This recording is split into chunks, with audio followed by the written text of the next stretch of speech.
selamat petang dan selamat sejahtera kepada semua yang hadir pada petang ini kerana meluangkan masa bagi sesi kita iaitu snippets atau coretan.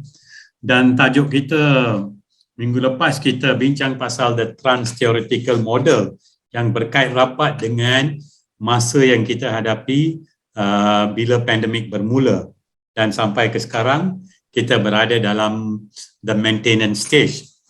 Dan untuk minggu ini, saya juga pilih satu tajuk yang saya rasa macam amat rapat dengan jiwa saya tentang the way schools work and the different schools of thought.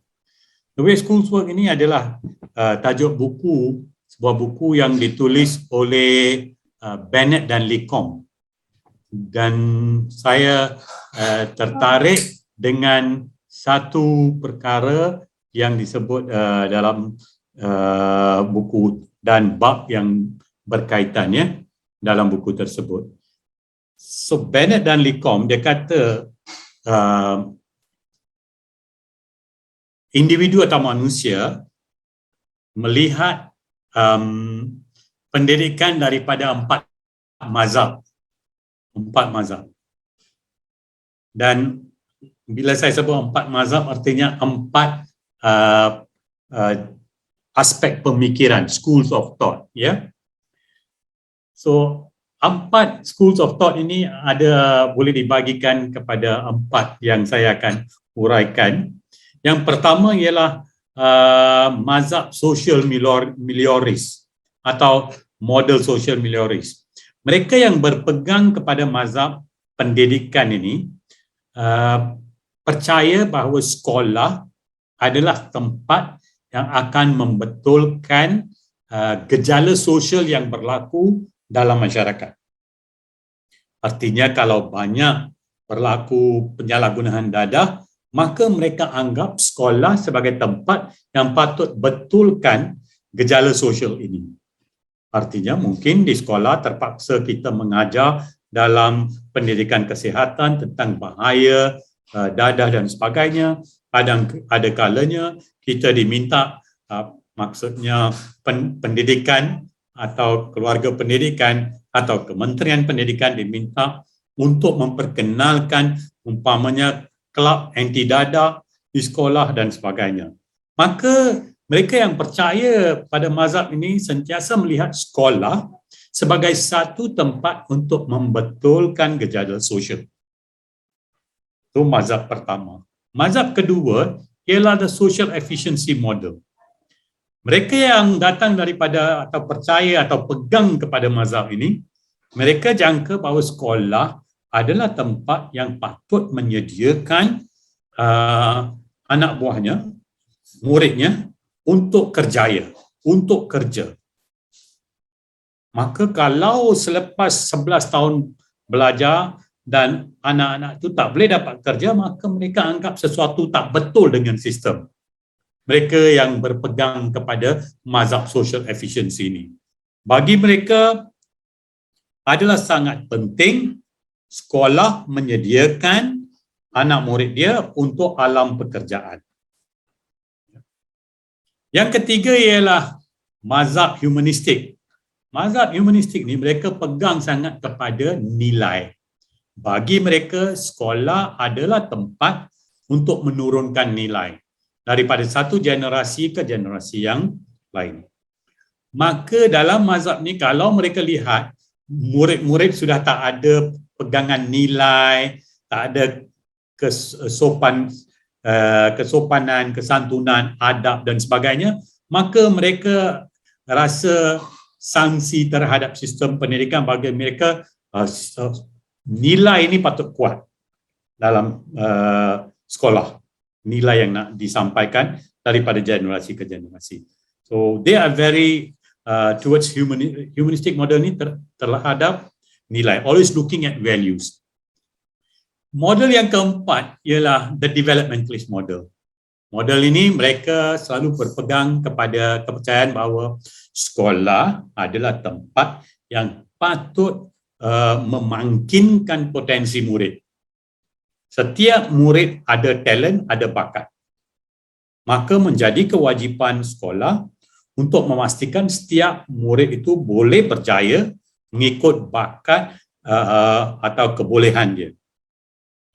So keempat-empat mazhab ini, kalau tuan-tuan dan puan-puan kaji atau reflect balik, ada dia punya kekuatan atau pemikiran sendiri.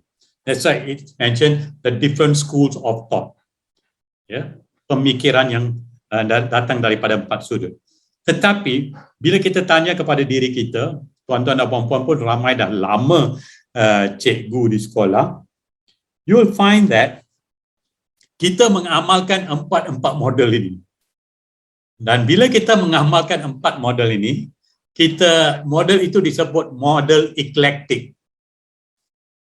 So, kita cuba memenuhi yang nombor satu, social melioris, cuba nak jadikan sekolah untuk membetulkan gejala sosial yang berlaku di luar. Kita juga nak menyediakan murid untuk kerjaya. Kita juga mementingkan nilai.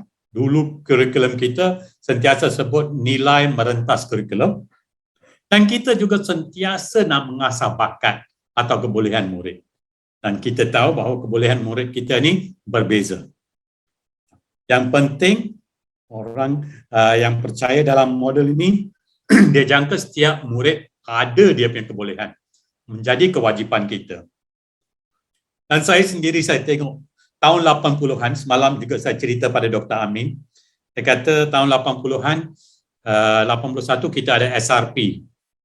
Dan 82 tahun 80-an ada SRP. Kalau ada 8 kelas SRP, tuan-tuan dan puan-puan, biasanya lah daripada pengalaman saya, 4 kelas saja akan naik ke form 4. 4 lagi akan habis, gagal SRP.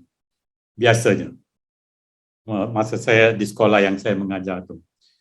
Dan 10 tahun, 20 tahun kemudian, baru saya terfikir, wow, apa yang berlaku kepada murid itu sudah terlewatlah, lewat terfikir.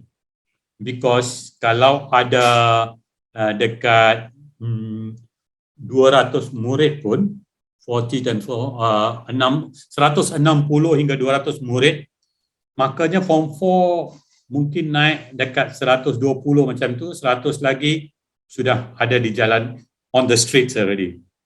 Saya masih ingat murid masa itu akan mula kerja di cottage industry dan sebagainya. Kan kita tahun 80-an mungkin ada institut kemahiran dusun tua dan sebagainya itu, tak banyak pun. Akhirnya murid hilang begitu saja, di mana ada yang mungkin pergi kerja, dan pasar raya pun pada zaman 80-an tak banyak. So to me, itu adalah one lost generation yang sekarang ni dah bersara. Tapi saya seronok, ini cerita sedikit, saya jumpa seorang murid, saya cuci kereta di tempat cuci kereta dan saya lihat pada budak ni, saya kata ini macam murid saya ni. Dan saya masih ingat nama dia. Saya pergi kepada dia, saya kata, you Chin Chiao? Dia kata, ya. Wah, dia tengok saya, wah dia sebut, you Mahinda Singh? Dia kata, ya, saya Mahinda Singh. Dan dalam sembang tu, dia memang gagal SRP. Tapi tengoklah, ini kudrat Tuhan dan juga hikmah ya. Budak itu, saya kata apa you buat? Oh cikgu, saya sewakan mesin besar ni untuk buat highway dan sebagainya. Wow. Dan saya tengok, dia duduk pun di tempat yang standard, you know, dekat Cerah sini. Saya kata okey lah. Maka pendidikan kita berjaya juga. Because balik kepada falsafah pendidikan, you want a student yang boleh seimbang dari segi fizikal, mental, emosi, sosial dan rohani, dan jadi a good citizen. Itu sahaja harapan kita daripada falsafah. So jangan lupa 4 model ini atau mazhab, kadang-kadang saya gunakan istilah mazhab, pemikiran yang berbeza, tetapi kita tak lari, hanya tuntutan terhadap pendidikan selalunya sangat tinggi. Kerana mereka berfikir daripada sudut kacamata 4 mazhab ini terhadap pendidikan. Mereka yang kuat nilai akan sentiasa sebut tentang nilai. Mereka yang lihat gejala sosial akan sentiasa lihat sekolah sebagai tempat untuk betulkan gejala sosial, iaitu social melioris. Dan social efficiency sentiasa lihat nak kerja untuk anak dia. Dan yang developmentalist dia kata mana murid kita yang boleh menyerlah dan setiap murid ada kebolehan dia. Kita sistem pendidikan perlu cari mana titik kebolehan murid kita. Saya akan tinggalkan tuan-tuan dan puan-puan dengan soalan utama, apakah harapan kita dari sistem pendidikan pasca COVID-19? What are we expecting? Ada 3 minggu, 4 minggu cuti ni, marilah kita sama-sama fikirkan apakah hala tuju pendidikan. Dan soalan yang saya kemukakan, whom do we teach? Siapa yang kita ajar?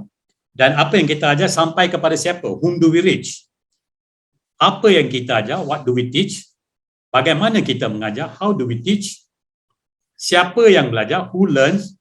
And with what lasting result? Apakah dia punya sustainability tentang apa yang kita ajar? Dan bila kita sudah ada pun 4 soalan ni, akhirnya sudah pasti dalam pemikiran kita ada soalan yang terakhir. What questions remain dalam pendidikan? Sebab pendidikan sentiasa dinamik dan sentiasa berubah.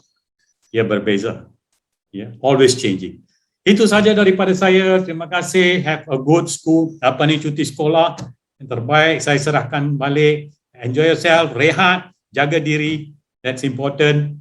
And continue with your sacrifice, pengorbanan sebagai guru dalam sistem pendidikan kita.